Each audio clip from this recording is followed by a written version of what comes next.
Spokane felt like the intersection of frontier and civilized, the final gasp of a thing before it turned into something else. The last rush town, Gig called it, through the silver rushes in the foothills, but also the rush of railroad and bank, school and merchant, brick, stone and steel. Old-growth timber turned to pillared house, hammers popping non-stop against the wild, a mad rush to log and pave the whole world.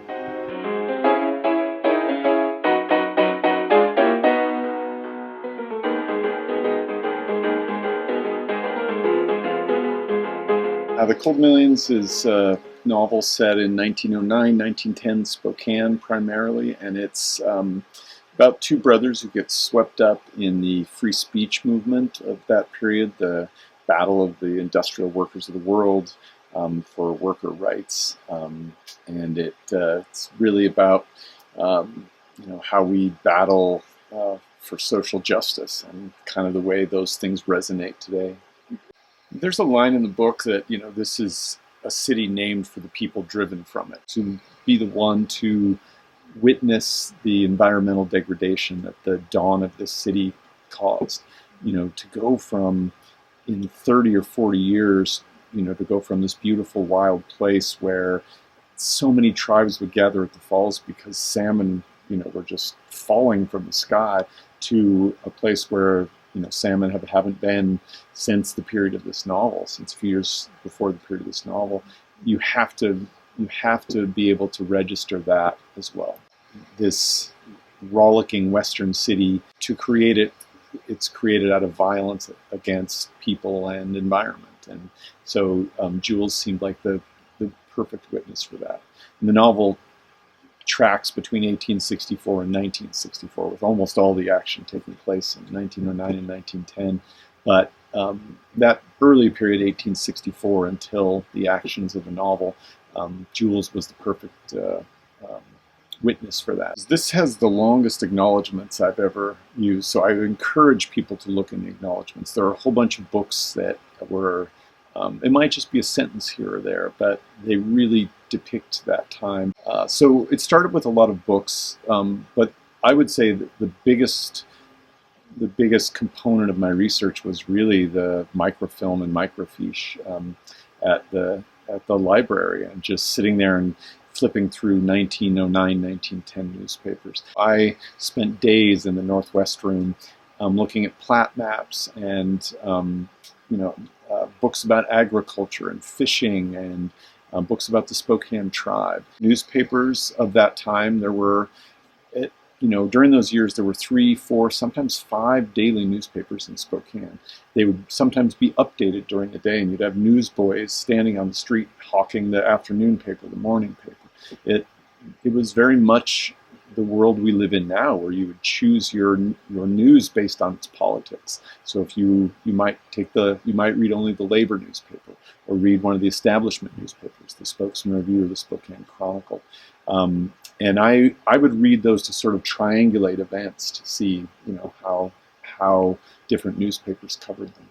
I first encountered the free speech riots and Elizabeth Gurley Flynn, I think, when I was a newspaper reporter. And one of the great things about being a reporter is you had access to the morgue, which was the library full of all the stories that had been written. And I don't even remember what I was looking at. It might have been Tom Foley or something, but I was in the F's, and I found these stories about this 19-year-old pregnant labor activist coming to Spokane and fighting for free speech against, police and city officials. And it just seemed like such a great untold story that I sort of filed it away. I thought about it as the idea for a book, maybe a nonfiction book, maybe a novel. I wasn't sure.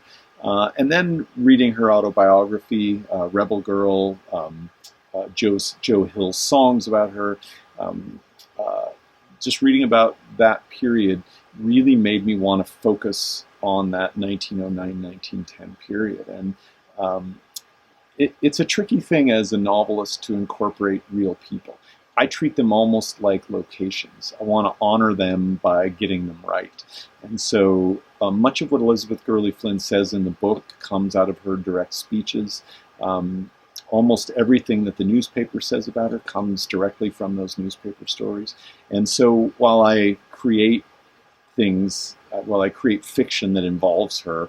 For instance, that there's an episode in Taft, Montana, in the novel that didn't occur, that I've invented. But the general shape of the character is very much like the historical figure. And for me, this is important because it is a period of history that we don't know about, and I want people to go read her book or the biographies of her to sort of understand the early idealism of the labor movement. The Wobblies were nonviolent, and there's quite a bit of violence in the book, perpetrated often by others against them. But what they really did was go around and give speeches and sing. I had to be careful to not fall so in love with Elizabeth Gurley Flynn's speeches. I really wanted to give an impression of what she was like. And having read stories and seen photos, imagining her, she paces the stage, she perches forward like a boxer above the ropes. These descriptions of her, I think, created a version of her that feels accurate and true to me. But I did not want it to be, I feel like people come to a novel, they're going to bring whatever politics they have, and when they leave the novel, they're going to have the same politics. I'm not trying to convince anybody, except through the lives of the people that they're reading about. I think empathy is the great superpower of the fiction writer, and if readers can empathize with a character like Rye Dolan, 16, homeless, moving from town to town looking for work, then maybe they'll empathize with someone else who's homeless. Maybe those politics aside, I think, if they're more caring about their fellow human being, then the fiction writer's done his job, or her job. I'm glad you mentioned that library scene with Rye. It's one of my favorite scenes in the book too, because he's an indigent worker, he's a hobo, and he's treated pretty badly throughout the book. And this is the one place of sort of egalitarian connection that he has, is when he goes to the Carnegie Library, which of course is still there, the building. And I loved that because it did connect with me as a young person. I always saw libraries as the place of aspiration. I really wanted that librarian character to be the sort of door into a world that Rye had never experienced. Rye's earlier epiphany is in a private library of Lem Brand, of a mining magnate, and his epiphany there is how unfair the world is. And so I loved that his realization that there is a path for him to rise up in class and in standing occurs again in a library. Growing up in a working class family, it was always the place that I dreamed of. The bookmobile would come by our house, and that for me was better than an ice cream truck. And I still have that, that same feeling, and so proud to be in a city where the library occupies this gorgeous spot above the river, and is one of, that a public place has maybe the best view of the Spokane River is, to me, one of the things about Spokane that I like the most. We're in this really great period in this city, I think, where people's interest in the history and in the place is more than I've ever seen. And so that pride and that sense of wanting to understand how this place developed, how it evolved, is I think it's great to take advantage of that, and the library, of course, is in such a perfect position to do that. So it's funny how many people, when you're describing a city, think poor is a synonym for bad. It's not. I grew up in a lower, middle class family, and there's dignity in that. There's dignity in a place where a teacher can afford a house. There just is.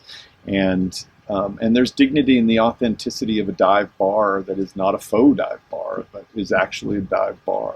And so I think that's the first step, is not expecting wealth to equate to a better city.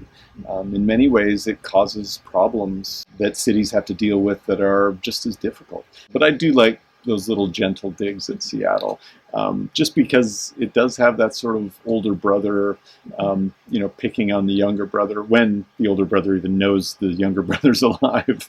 I think sometimes we look up at Seattle and they look at Portland and don't even think that we exist. And maybe we should have been looking a little further south and saying, like, Portland, let's do it by being weird and cool and having great music and good restaurants. And that's the Spokane that I've come to love the last 15, 20 years. Kind of my son in his dorm room has a Spokane doesn't suck poster. And that is, to me, to keep Portland weird, that not sucking is just enough for us. And I sort of like that. I love that self-deprecation and that not taking yourself too seriously. And there are so many ways in which this city can improve, but it's so much on the right track that